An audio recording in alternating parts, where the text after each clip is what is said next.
Welcome to the Wingman Show. My name is Drew Brown, and my wingman, my man, the number one guy I know, Dr. Paul Thompson. What's up, brother?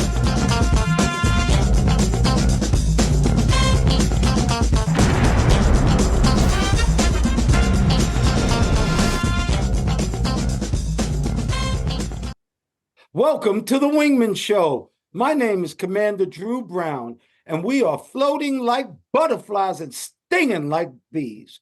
Rumble, you two badass jet pilots. Rumble. Who's that other badass jet pilot? My man, my wingman, the guy who looks after my six, Dr. Paul Thompson. What's up, brother Paul?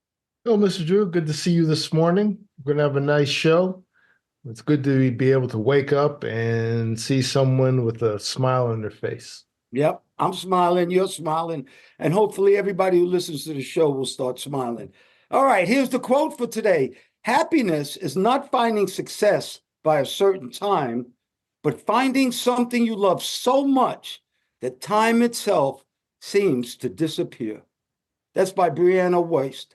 I'll do it one more time. Happiness is not finding success by a certain time, but finding something you love so much that time itself seems to disappear.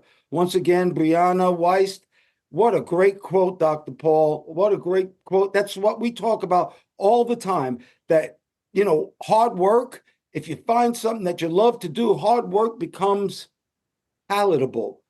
It's something that you enjoy doing. Don't you agree, Doc? Yeah, if you're lucky enough to find something that becomes pleasurable to you, you like the pleasure. And it probably stimulates that dopamine section of the brain that likes, pleasant things. Like folks that, play sports, sweating and, maybe getting some physical pain, but they're so overjoyed with what they do. And I've experienced a number of times, it's so intense, you don't realize you're hurting until like the next day. As you get older, over a certain age, like you had so much fun that your muscles said, okay, now you're going to pay for it. That's right. Yeah. Oh, yeah, that happens a lot, actually, now that I think about it. Well, I'll tell you somebody who works real hard. Well, maybe two people. But do you want to start shooting like a girl now, Paul? Because if you don't, you need to. Sabrina Ionescu just shot against Steph Curry at the All-Star game, which was the worst All-Star game I ever seen. But they had a competition, and Steph only beat her by 3 points. He beat her by 2 baskets. It was 29-26. This girl can shoot, and she was shooting from the men's three-point line. It was an incredible show of talent. But shooting like a girl anymore doesn't mean the same thing. My daughter Taryn busted me up on that because I think we were talking. I said, I don't want to throw like a girl or something like that. And she just said, no, you want to throw like a girl because girls can throw now. What do you think, Paul? That's true. Yeah, I watched the game. I watched the game too. That, for those who don't know, was the NBA All-Star game that was played recently in the city of Indianapolis. And yeah, Steph Curry is the leader in three-point shots in the NBA. He broke the record held by Reggie Miller, I believe. So he's a top guy. And this young lady did really just about as well. And she would have beaten most of the men that were in the regular three-point competition. Damian Lillard won the men's three-point competition, and he had a score of 26, the same thing that Sabrina had. Exactly right. She would have tied him, or he would have tied her, more than likely. Yeah, she can shoot. She plays for the New York Liberty, which is a WNBA team. So it was kind of a melding of the WNBA and the NBA. Kind of male and female, but it wasn't. One thing I liked about it wasn't adversarial. It was just a competition. Because a lot of things we see, because we talk about, if it bleeds, it leads. If they started fighting or whatever, it would have been worldwide news. But this was like a cooperative thing. They're just having fun playing a game. Everything doesn't have to be this versus that. That's what we want to say. Ali Frazier, good, bad. The angel and the devil. It's something like that. And it gets eyeballs and it's interesting. We see these extremes and people get extreme. So you got to hype a fight or hype something. If everybody gets likes each other, that's no good. If there's, swinging and throwing blows, everybody wants to see.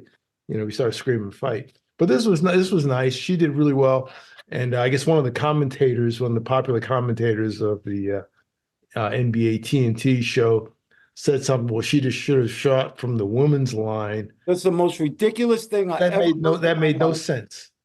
Why would you want to shoot from a shorter distance to prove that you're just equal to a guy? Yeah, that was Kenny Smith, who was a bright guy from he was a schoolyard legend at in New York, and they played North Carolina and won a couple of championships on the Houston Rockets. So he can play, and he knows the stuff really, really well. I think that just kind of came out kind of crazy, and you know what the problem was? He's tried to stick with it. He should have just said, maybe I made a mistake. Yeah. You know, they're always trying to find a chink in the armor somewhere to make some kind of story. Well, you didn't need one for this one. It was just two people who practiced their asses off their whole life to be able to shoot like this. Right. Yeah. That was probably the best part of the whole All-Star weekend, actually.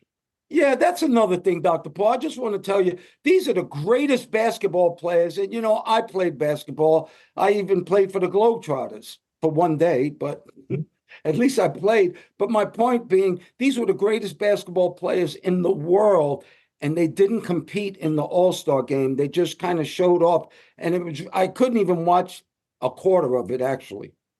Yeah, it was like it's all offense, no defense, and I guess nobody wants to get hurt, obviously. But after a while, I was like, hey, okay, why don't we just have a game? Is anybody gonna play a game? Yeah. Oh, you know, back in the day, though, Michael Jordan and them, they would compete. They wanted to go up against the best. They wanted to show their skills. And now it's so much financial. Money has so much to do with the outcome of all this stuff. So you know what their answer was, Dr. Paul? They said that in the All-Star game now, the winner gets $500,000 apiece.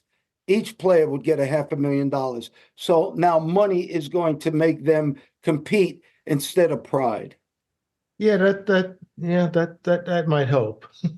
Yeah, I mean, do they get paid anything now or previously? Yeah, they get. Oh yeah, you get some money in the All-Star team. They're jacking it up a little bit.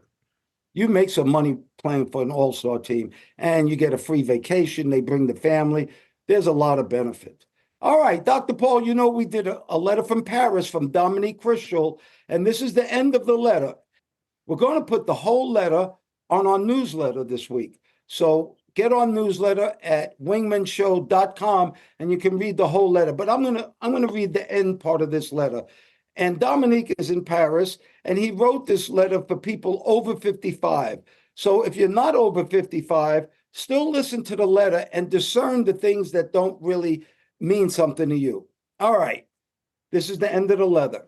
Talk to people politely and try not to complain or criticize too much unless you really need to. Try to accept situations the way they are when you feel you can't do anything about them. Pain and discomfort go hand in hand with age. Try not to dwell on these evils, but accept them as a part of life. If you were offended by someone, forgive them. If you were offended someone, apologize. Don't carry the negative feelings around. It only serves to make you sad and unnecessarily destroy you. It doesn't matter who was right. Someone once said holding a grudge is like eating poison and expecting the other person to die. Do not drink this poison. Forgive, forget, and move on in your life. Laugh. Remember, you are lucky. You have managed to live a long life. Many never make it to that age, and some never live a full life like yours. My dear friends, enjoy the quiet life at this stage in your life. Don't stress yourself out. Be happy. And that letter just, it says it all. And one of the things I did want to bring up, Doc, was the pain part, that pain and discomfort is a part of life. And you and I were talking about how you need to start getting comfortable with being uncomfortable.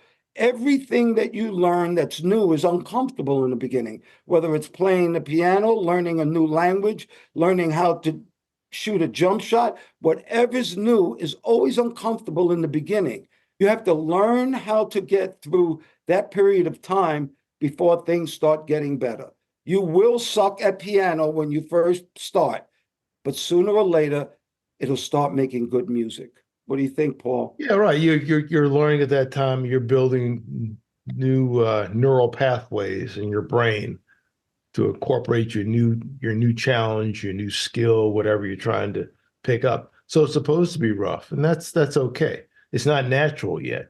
At some point, things that you may struggle with initially may be natural to the point where you're not even thinking of them later on. They call that, I think, unconscious competence. Your hands and just do stuff.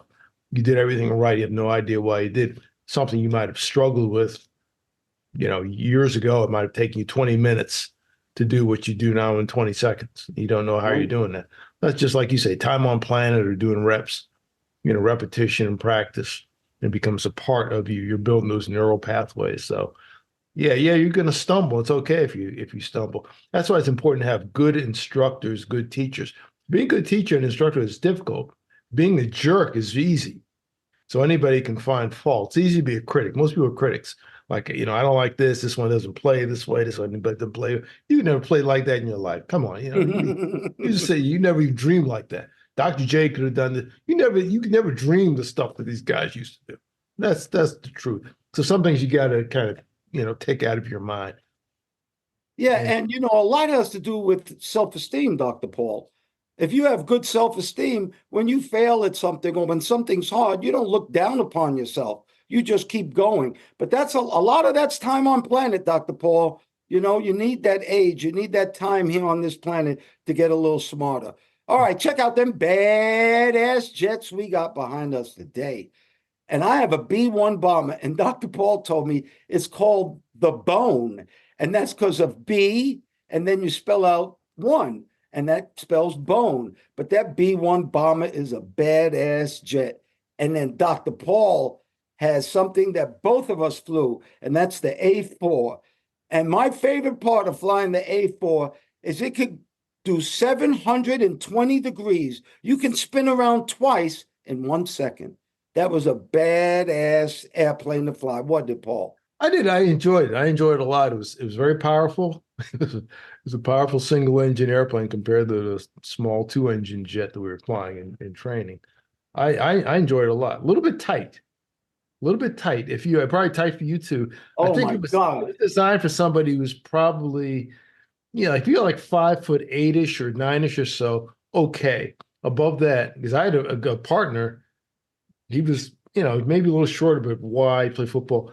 If he ever had to eject, it might be pieces of him left in the airplane. That could happen in some things. I'm told some Russian MiGs are like that too, if you're over a certain size. Well, Paul, I think I had to sign a waiver. I'm 6'5", and I had to have the pedals all the way up. So I flew with my knees like almost in my stomach because I couldn't get under the pedals like that. Yeah, So it was a tight airplane. you want your knees to clear the stuff. You have to go out. Yes, yeah, that's true. Not as Well, I much. want to thank all of our listeners and all of our watchers. Thank you for watching us on YouTube, on Instagram, on TikTok. Thanks for listening to us on Apple Podcasts, iHeartRadio, and all the other social outlets you can listen and watch us on. Thank you so much. And for our frequent flyers, that's the people who watch us and listen to us every week. Thanks again. We really appreciate it. Our newsletter that I talked about before is at wingmanshow.com. That's wingmanshow.com. And last week's newsletter was financial planning for those who want to become rich. That was a good newsletter, wasn't it, Paul? It was. Don't buy Super Bowl tickets. On that website, we also have something called the frequent flow line. And that's when people out there, you guys get to ask us any question you want. And we got a question this week, and believe it or not, it's from one of my favorite, sweetest cousins, Cousin Phyllis, sent this question, and she lives in Forest Hills, New York, not too far from where you grew up, Dr. Paul. Mm-hmm. Yeah. And she wants to know, how did we get so smart, and do we have a staff? So I'll let you start off on a quick explanation on how you got so smart, Dr. Paul, because you are very, very smart. Well, I know that's nice. Thank you. It's always good to hear something nice about yourself. I'm still learning. I'm a perpetual student, so I'm still in the learning mode. And there's some things I struggle with, particularly with some of this advanced computer stuff. So no one knows everything. You can't know everything. But just living in life. Phyllis from Forest Hills. I know Forest Hills, Queens. My father worked in that area. In fact, I had my tonsils taken out in Forest Hills, if that means anything. I'm still waiting for that ice cream they're supposed to give me. Never got it, which would be the worst thing ever. You know, that's I was actually fighting them on the operating table when they put that mask over me. I said, You nah. remember that? They put the mask over you and Yeah, you had to breathe in that was ether. That's how I went out too. It was a metal, cold metal mask. It's always a big. I said, okay, I'm out of here. They jammed me down. Next thing I knew, I woke up in the recovery room. I would have a similar experience in the Navy many years ago. But that's another story. But yeah, you just live life. I've done a lot of different things, been around a lot of different people, and that has enriched me in many ways. I didn't just stay in Queens. I left Queens and a long time ago, always came back, but it's a big world out there. And I've been privileged to see a little bit of it, or a good bit of it, something outside of the everyday. I learned a lot of stuff from just being around different people that had I not left Queens, I would have never run into. I would have never seen, including you, including Commander Drew. That's true, Dr. I met him Paul. I didn't meet him in New York. I met him in Tennessee. That's right. No, you didn't. You met me in Key West. Oh, that's right, when we were in the right. That's Navy. right. That was formerly in Tennessee. Key West, you don't even remember me. Yeah, because you were holding court, as they say, with a giant cigar. Or I still recall that with it was with Tyrone Taylor. Anyway, I don't want to get too far off topic. No, tell the truth. You were two black pilots who saw this other black pilot talking shit, and Yes, both of you said to each other, "Boy, he doesn't know what he's in for yet." Because I was in that's true. training, and you guys were already in the fleet. Yeah. I was getting out of the Navy at the time. I was getting out in 2 months. I said, boy, wait till you get out there. You never know. And I saw him like what, 4 or 5 years later. So you never know. Yep, we flew in the Navy together. We flew at FedEx together, and we were both born in Harlem, New York. So you can't beat that with a stick. Sure. Dr. Paul, I think, Cousin Phyllis, first of all, I love you. Thank you for the letter. The reason that I think that I am becoming smart is because I now accept being wrong as a pathway to knowledge. In other words, every time you're wrong, Daddy used to say it, the dumber you are, the smarter you become. So the reason that I have just a little bit of knowledge is from number one, time on planet. It seems like every day I live, I get a little wiser. And it also seems that, like Dr. Paul said, I'm interested in learning more. I have an open mind. I was fortunate, like Dr. Paul, to travel all over the world. And if you don't get out of your city or your county or your town, you won't realize that there's a big world out there and you get to see a lot of things that you normally wouldn't see. You can't just watch television and expect to grow and learn. That's not how it works. So I think my knowledge comes from, first of all, I had great parents. I had wonderful spiritual parents.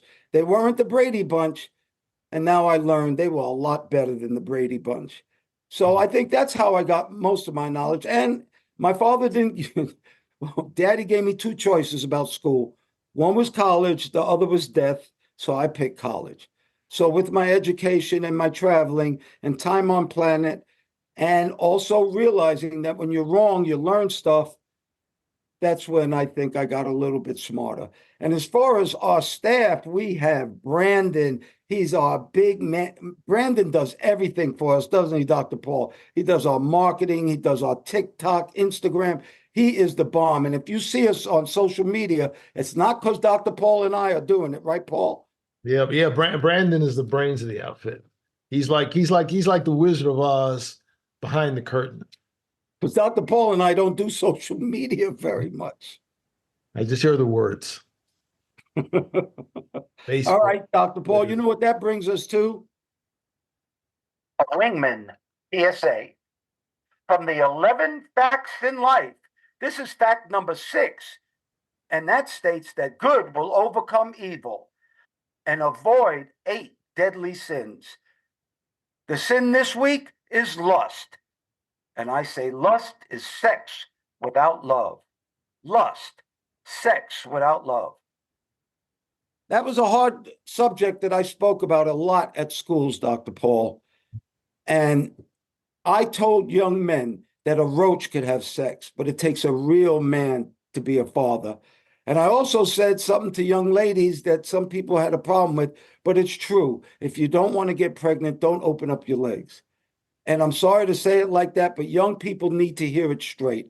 I truly believe that. We have too many people out here who have kids and don't raise them right. And that's our problem. The reason Dr. Paul and I, if you really want to know why we're smart, is because we had people who raised us, who were smart and who cared about us and who loved us.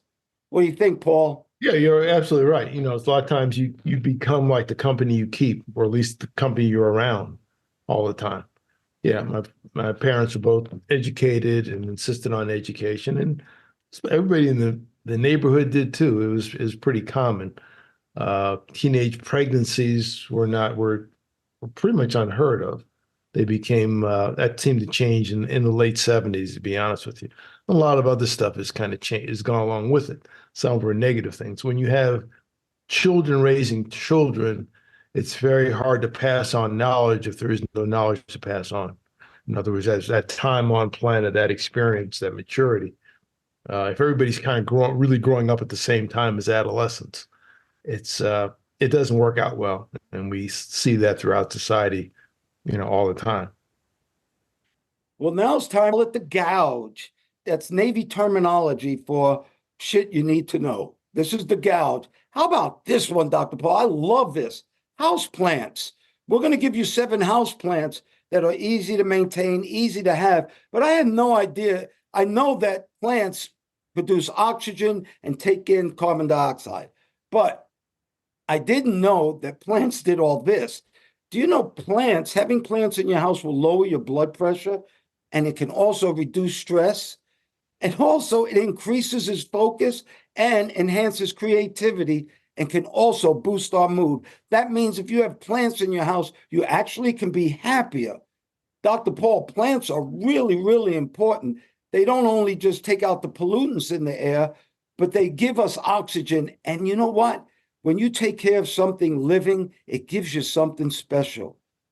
What do you think, Paul, about houseplants? I'm going to name off 7 houseplants that you guys, and we'll put pictures on TikTok and on YouTube so you'll be able to see these houseplants. Let me just tell you the 7 houseplants. The first one is the snake plant. The second one is the pothos, which they call actually the devil's ivy. The third one is a beautiful plant called the peace lily. The fourth one is the spider plant. The fifth one is the bird's nest fern. The sixth one is the rubber plant. And the 7th one are herbs that you can grow in your garden. Dr. Paul, what do you think about plants and how has it enhanced your life?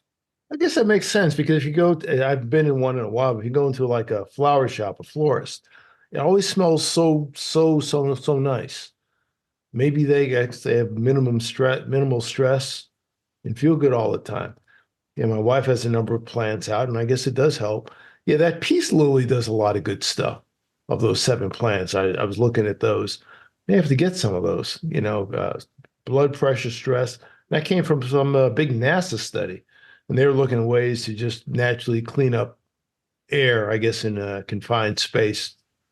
I don't think they have many plants in capsules, but whatever the healing process is. And NASA does a lot of stuff too on Earth and space.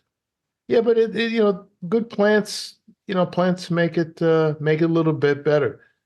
A couple of times I'd been hospitalized. Someone brought some flowers or whatever in an otherwise dull room, and I don't know if it fixed the air that much, but it made me feel better, look nice, at least for the first couple of days.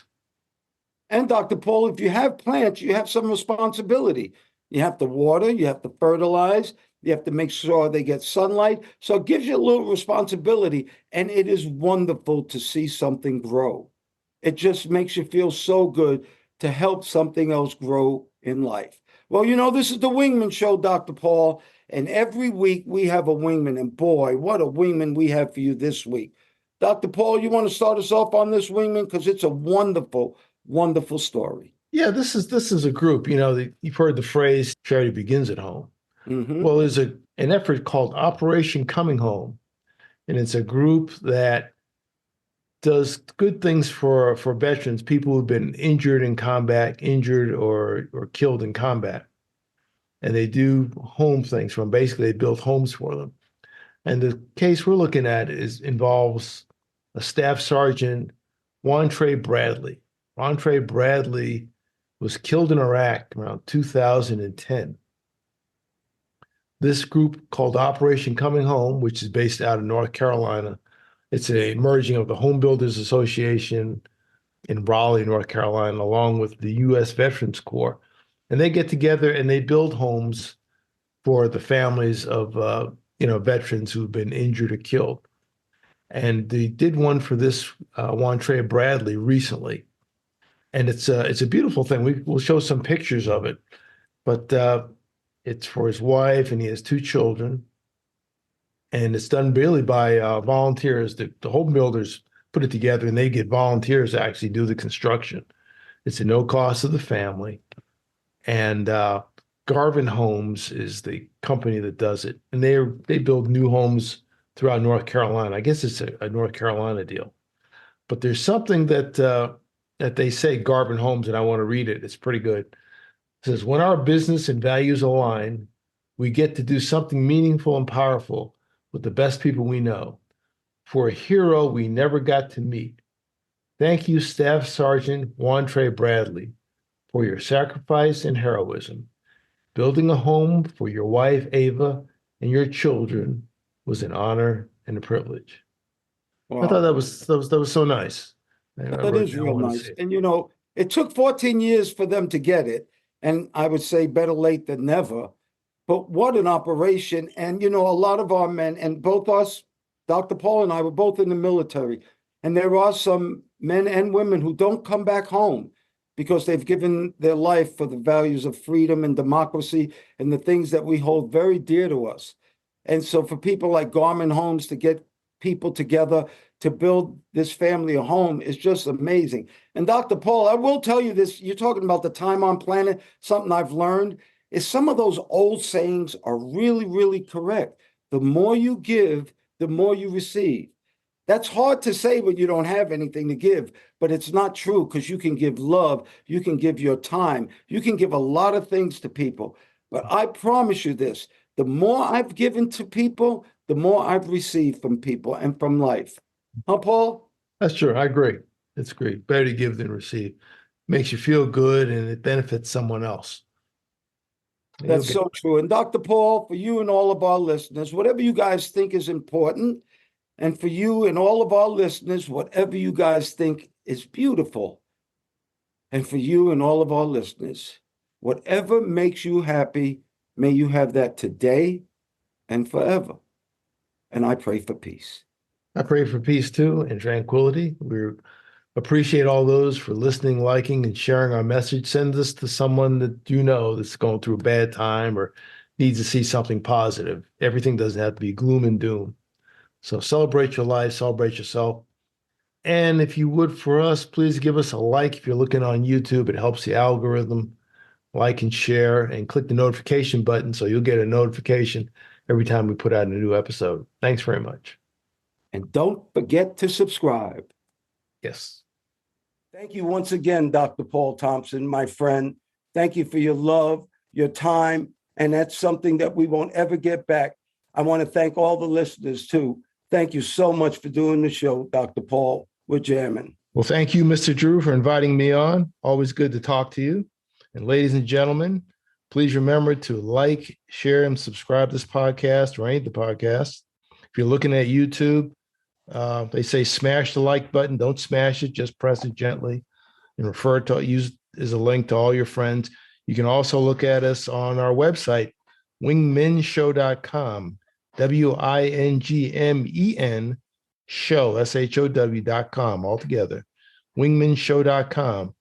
And we hope to see you in the future. Thanks again, Mr. Drew. Oh, you're welcome. And we're still floating like butterflies and stinging like bees. Rumble, you badass jet pilots, rumble.